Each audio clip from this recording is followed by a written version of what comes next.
Hello, everyone, and welcome to another episode of Eyes on Earth. Our podcast focuses on our ever-changing planet and on the people at Eros and across the globe who use remote sensing to monitor the health of Earth. My name is Jane Lawson, and I'm the host of today's episode, where we're talking about satellite data's usefulness in monitoring and restoration on the Great Lakes. The Great Lakes represent roughly 20% of the surface freshwater in the world and 90% in the United States. More than 3,500 plant and animal species inhabit the Great Lakes Basin's open water, tributaries, wetlands, forests, and dunes. More than 30 million people in the U.S. and Canada call the basin home. The health of the region faces threats that range from climate change and invasive species to pollution and development. Identifying and addressing those threats can be a daunting task.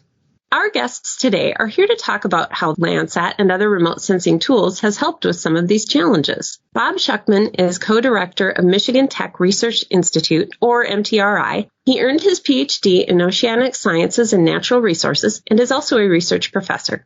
Mike Sayers is a research scientist with a PhD in optical oceanography. Bob, welcome to Eyes on Earth.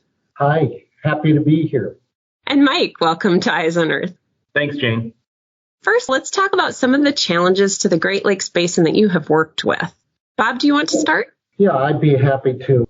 Really what Mike and I at MTRI have focused on the last decade is water quality via remote sensing in the Laurentian Great Lakes.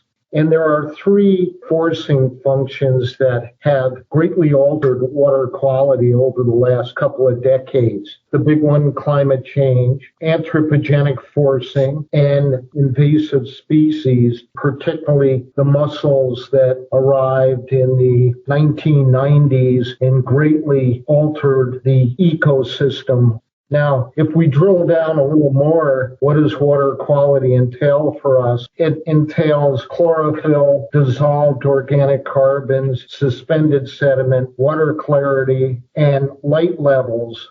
But the other big thing that we look at are harmful algal blooms, particularly in the western basin of Lake Erie. So those are the issues that keep Mike and I up at night. Mike, would you like to add to that? It's been interesting for me coming in to MTRI as a young scientist that was frequently recreating and doing things in the Great Lakes and seeing how these problems actually manifest in person and then being able to use remote sensing and science to better quantify those. Why is remote sensing so useful for some of those research and monitoring efforts? The short answer, Jane, is think about the remote sensing satellite time series that we have. It is a time machine. It allows us to go back a couple of decades now and look at some of the water quality changes. A lot of times we don't have the resources or the intuition to go out in a research vessel and measure invasive species 5 years before we really realized there was a problem. So by using the Landsat time series that goes back to the early 1970s, that allows us to fill in measurements vis-a-vis the remote sensing that frankly we didn't have enough sense to measure during the period that the problem was occurring. Time series chlorophyll, for example, benthic cladophora, water clarity, all help us better understand what is the health of the Great Lakes. Where have we been? Where are we now? Where are we going? I'll just also note that remote sensing is an extremely useful tool in an environment with the scale of the Great Lakes. So the Great Lakes are extremely large areas. It's really impossible to think about sampling these things effectively throughout the entirety of the Great Lakes Basin. So remote sensing allows us to get that synoptic view of the lakes and see how different areas are changing at different rates or are forced by different things. Let's get a little more specific now about the project you've worked on to map submerged aquatic vegetation, or SAV, with Landsat data. I know a lot of that is the cladophora that you've mentioned. So why is it important to know where SAV exists in the Great Lakes? Well, again, a good question. And cladophora which is the submerged aquatic vegetation. It is classified by EPA and USGS as a nuisance algal. It is a filamentous green algal that grows on hard substrate. And one of the issues is during the early spring and up to Memorial Day, Cladophora will grow in length. And then when we have storm events, we call it sloughing. The Cladophora will get ripped off the hard substrates and then float to shore. For example, at lakeshore dunes, you'll have it on the beach. It smells bad. Then there are issues where you get a botulism growing, and it's resulted in major kill-offs of shorebirds. But really, it's such a nuisance for the tourists that they want to figure out, is the Cladophora problem getting any worse? Now, the plot thickens also in respect to Cladophora. And I'll use the word heaven forbid. Heaven forbid the Asian carp really get into the Great Lakes. One of their favorite foods would be Cladophora. Now, if you're evil, you may go, oh, that's good. Let the Asian carp eat the nuisance algae. But we really don't want Asian carp in our Great Lakes. And again, knowing where the large amounts of submerged aquatic vegetation, which is mostly Cladophora, will help us think about how could we remediate that? How could we better manage it? Because again, being a plant, much like ChemLawn, you have to be sensitive to nutrients going into the lake.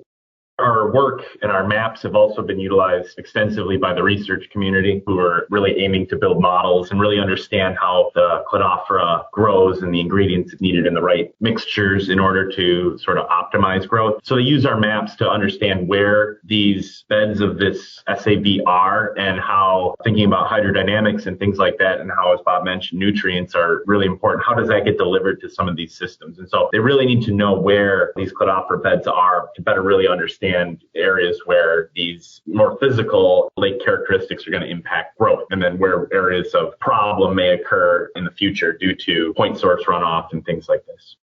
Do you want to tell us a little more about your original mapping effort with Landsat and the recent update that you did?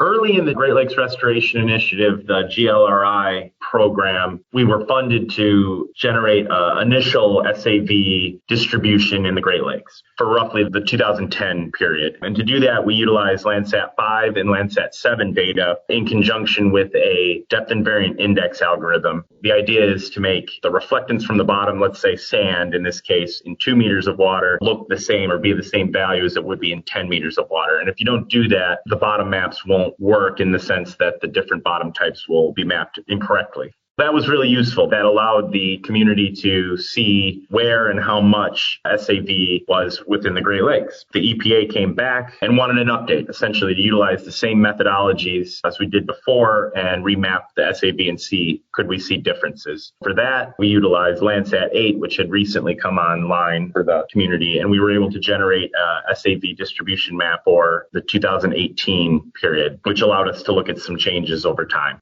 The only thing I'll add here is that our initial set of maps, they were well received by not only the resource managers in the Great Lakes Basin, but the research community. And they would use our maps to do then very directed, focused studies. And particularly kudos to our Canadian colleagues as well as our USGS colleagues here in the Ann Arbor area. What were some differences you saw between those two time periods then, about 2010 and 2018?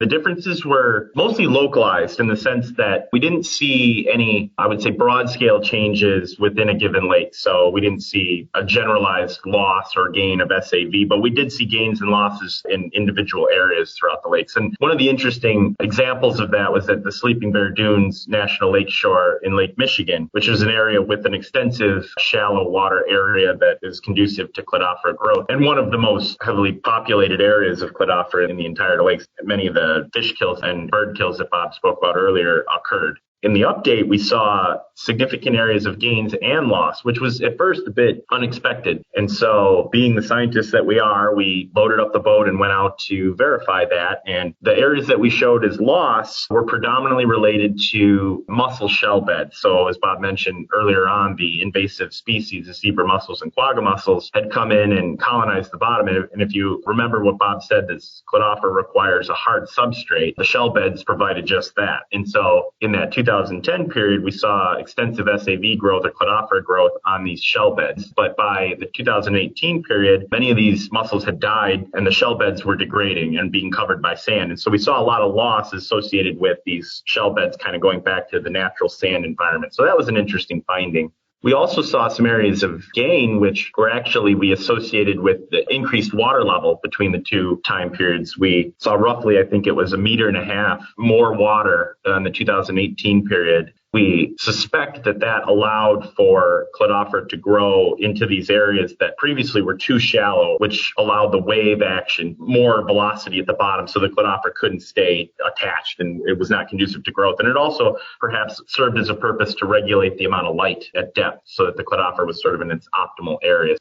We also, at EPA USGS request, identified 3 areas in each of the 5 lakes, and we went really back in the remote sensing time machine into the 70s, and then each year we mapped changes at those local areas, and it was just fascinating findings because there we saw direct relationships in respect to cladophora growth as a function of increased light level, i.e. water clarity, juxtaposed against the reduction of nutrients due to the binational compact agreements where they really stopped putting a whole bunch of fertilizer into the Great Lakes. Just think about when you go from the early 70s to the present in the Great Lakes, the water clarity has increased so much that we're seeing much more of the lake bottom from space, from the satellites. So we had to normalize the area we saw to really separate out cause and effect.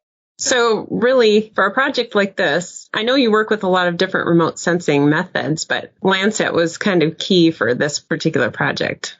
Yeah, Landsat was really our workhorse for this analysis, and it really was because it had the sort of perfect combination of spatial resolution. We could resolve these patches or cladophora beds throughout the lakes, as well as the temporal revisit. So we were able to get enough looks throughout the year to be able to put together a full basin-wide map. And that's a bit of a challenge in the Great Lakes because we're a cloudy region in a lot of cases where we only have something on the order of 60 days of any location in the Great Lakes has roughly 60 days of clear weather each year. So that limits our ability to use passive sensors to see the bottom. But Landsat provided us enough looks, especially when combining 5 and 7 and then 7 and 8 together to be able to see that. And so, and it gives us also the ability to look at the whole lake synoptically, so the tiles are large enough to give us a large area. And it also provided enough spectral information in terms of the bands available and the sensitivities to be able to map the SAV well enough in this case. You mentioned earlier that the Great Lakes Restoration Initiative had funded this project, and that began in 2010. How has this initiative influenced your work? And how influential do you think the initiative has been in helping to restore the Great Lakes since 2010? The GLRI is frankly a godsend to cleaning up and better understanding the Great Lakes environment in general. As you mentioned, it has started in 2010 and continues today. And what it's done is provided a steady funding source. EPA hands the money out, but USGS, NOAA, Fish and Wildlife Service, state and local governments, all are recipients, as well as NGOs, some industrial partners, and academic organizations like MTRI GLRI, without this, I like to call it steady Eddie money, we would be forced to do 3-year studies here and there. For example, NASA does a great job funding satellite studies, but they fund them for approximately 3 years on a given subject, and then they move on to some other interesting problem, and that's their charter. But the GLRI has really provided the federal partnerships and state partnerships and academic partners like us this constant kind of funding that we can now rely on, and it allows us to do a lot of these legacy assessments. And again, GLRI is not a research, they're not the NSF, that's not their job. When we use the word research, a lot of times what we're really saying is we're developing new remote sensing based techniques to do a better job of assessment, and that's really what GLRI needs to do their remediation and clean up the Great Lakes. Does either of you have any closing thoughts? I guess my closing thought is, again, back to GLRI. I'm very happy that it is really a bipartisan funded activity, much like the Everglades has, Chesapeake Bay has, the Pacific Northwest, and there's another one in Alaska, where these activities are annually funded congressional initiatives. And I just hope for the sake of the entire Great Lakes community that GLRI remains well funded and continues. Yeah, and I'll just mention some kind of coming attractions, if you will, of things that we're doing as hyperspectral sensors become more available and I'll say the norm. As we move forward, we're working to adapt some of our methodologies we've used here to utilize this hyperspectral data to think about taking us from just mapping the distribution of SAV to thinking about doing more intense biomass types estimates or even classification of particular species. We were primarily looking at Cladophora, but there are many other species of submerged aquatic vegetation in the Great Lakes, and we're hoping that hyperspectral data may be able to move us into that sort of realm in the future.